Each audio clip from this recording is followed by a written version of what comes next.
सभी को नमस्कार। मैं इंदु आर्य, सह आचार्य समाजशास्त्र, राजकीय महिला महाविद्यालय झुंझुनू।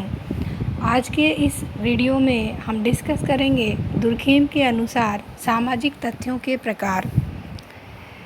दुर्खिम ने सामाजिक तथ्यों के दो प्रकार बताए हैं, सामान्य सामाजिक तथ्य और व्याधिकीय सामाजिक तथ्य। दुर्खिम ने जापान के समाज में वंश और प्रजाति का वर्गीकरण करने के लिए जिस आधार पर उपयोग किया, उसके फलस्वरूप सामाजिक तथ्यों के विभिन्न प्रकारों को स्पष्ट करना संभव हो सका। दुर्खिम का कथन है कि जापान के समाज में किसी बुनियादी परिवर्तन के बिना ही विकास की गति बहुत तेज हुई। इसका कारण संभवतः वहाँ कुछ विशेष प्रकार के सामाजिक तथ्यों का प्रभावपूर्ण होना था। इसका तात्पर्य है कि सामाजिक तथ्यों के प्रकारों को समझकर विभिन्न घटनाओं के बीच कार्य कारण के संबंध को समझना अधिक सरल हो सकता है। इस संबंध में समाजशास्त्री रेमंड एरो ने लिखा है, दुर्खिम द्वारा वंश तथा प्रजाति के अध्ययन से दो महत्वपूर्ण परिणाम प्राप्त हुए।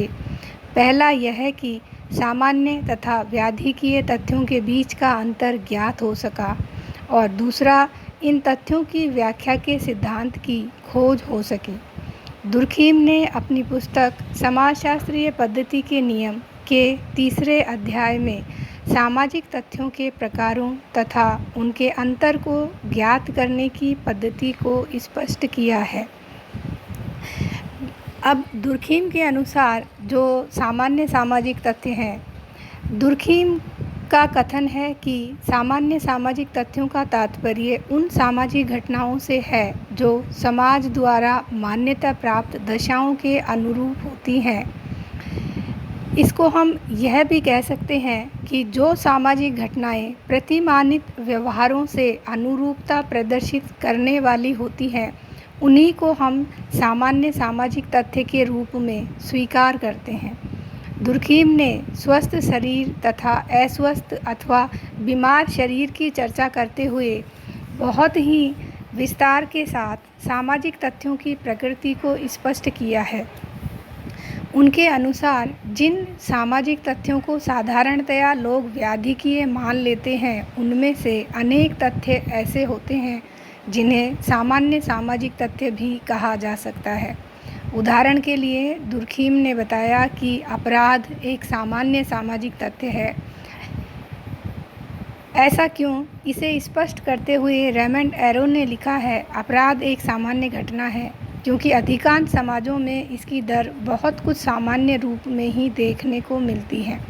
यदि इस अर्थ में हम अपराध अथवा आत्महत्या जैसी घटनाओं को सामान्य मान सकते हैं, तब यह जानना आवश्यक होगा कि सामान्य शब्द से दुर्खिम का तात्पर्य क्या है। अब दुर्खिम ने सामान्य घटना किसे कही है? कोई भी वह घटना जो एक समाज के विकास की किसी विशेष अवस्था से सामान्य रूप में पाई जाती है, उसे हम एक सामान्य घटना कहते हैं। इस प्रकार दुर्खिम ने सामान्य सामाजिक तथ्यों को समझाया है। दुर्खिम ने पुनः यह स्पष्ट किया है कि जो तथ्य समाज के संगठन तथा एकीकरण के लिए उत्तरदायी होते हैं अथवा जो व्यक्ति के व्यवहार का सामान्य अंग होते हैं, उन्हें सामान्य सामाजिक तथ्य कहा जा सकता है। यदि इस दृष्टिकोण से विचार किया जाए तो सामान्य सामाजिक तथ्यों की प्रकृति के आधार पर अनेक विशेषताएं हमारे सामने निकल कर आती हैं।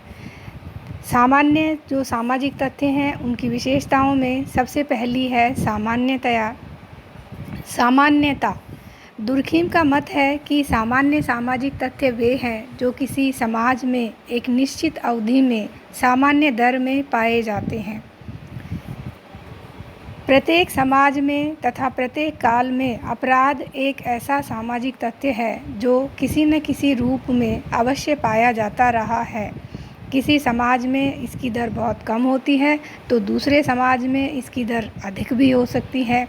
साथ ही किसी अवधि में इसकी दर दूसरी अवधि की तुलना में कम या अधिक पाई जाती होगी। कभी भी किसी भी अवधि में कोई भी ऐसा समाज देखने को नहीं मिला जिसमें अपराध बिल्कुल भी नहीं हुए हों। यह एक ऐसी सामान्यता है जिसे संसार के सभी समाज स्वीकार करते हैं। इस दृष्टिकोण से यह कहा जा सकता है कि सामान्य सामाजिक तथ्यों का तात्पर्य उन सामाजिक घटनाओं से है जो विभिन्न समाजों में सर्वाधिक मान्य रूप में विद्यमान होती हैं। दूसरी इनकी विशेषताएं हैं निश्चित दर। सामान्य सामाजिक तथ्यों की एक प्रमुख विशेषता यह है कि इनके घटित होने की एक लगभग निश्चित दर पाई जाती है।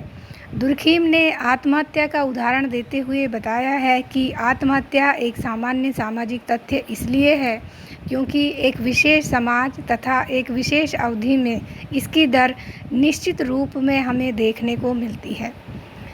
तीसरी विशेषता के रूप में है संगठनकारी शक्ति। दुर्खीम का विचार है कि सामाजिक संगठन को एक विशेष रूप देने में सामान्य सामाजिक तथ्यों की प्रमुख भूमिका होती है।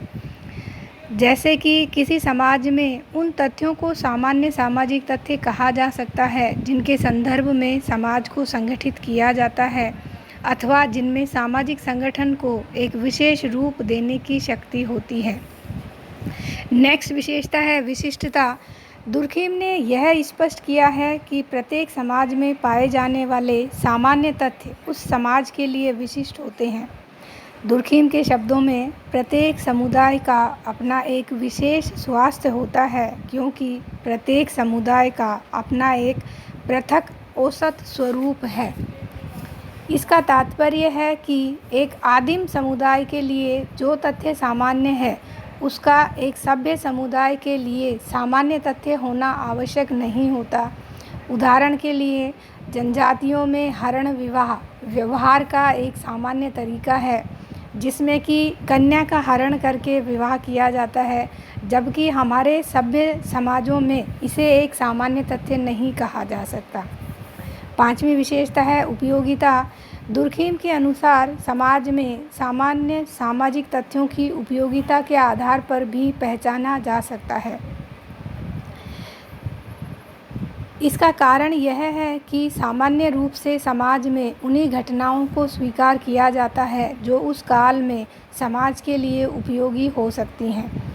दुर्खीम ने बताया कि यूरोप में जो अर्थव्यवस्था कुछ समय पहले तक प्रचलित थी वह तब सामान्य थी, लेकिन वर्तमान में पाई जाने वाली अर्थव्यवस्था पहले से बिल्कुल भिन्न होने के बाद भी आज इसलिए सामान्य है क्योंकि वह आज की आवश्यकताओं को पूरा करने के लिए उपयोगी है तथा उसे अधिकांश व्यक्ति स्वीकार कर रहे हैं। इस दृष्टिकोण से भी सामान्य सामाजिक तथ्यों का निर्धारण एक समय विशेष की स्वीकृति के आधार पर ही किया जाता है। इसी आधार पर दुर्खीम ने लिखा है कि वह सब कुछ जो उपयोगी है सामान्य भी है। इसे हम इस प्रकार से भी समझ सकते हैं, जैसे मान लीजिए 19वीं शताब्दी में बहुपत्नी विवाह एक सामान्य सामाजिक तथ्य था क्योंकि उस समय इस प्रथा को उपयोगी माना जाता था। वर्तमान औद्योगिक समाजों में एक विवाह आज की परिस्थितियों में अधिक उपयोगी है और इसीलिए इसे कानूनी तथा सामाजिक स्वीकृति प्राप्त है। इस प्रकार वर्तमान समाजों में एक विवाह को ही सामान्य सामाजिक तथ्य माना जा सकता है, बहुपत्नी विवाह को नहीं। इस प्रकार दुर्खीम ने सामान्य सामाजिक तथ्यों की ये 5 विशेषताएं बताई हैं जिसके आधार पर हम समाज की जो परिस्थितियां हैं उनके आधार पर निर्धारित करते हैं कि किस समाज के लिए कौन सा सामाजिक तथ्य सामान्य है और दूसरे समाज के लिए वह सामान्य सामाजिक तथ्य नहीं है। आज के इस वीडियो में बस इतना ही।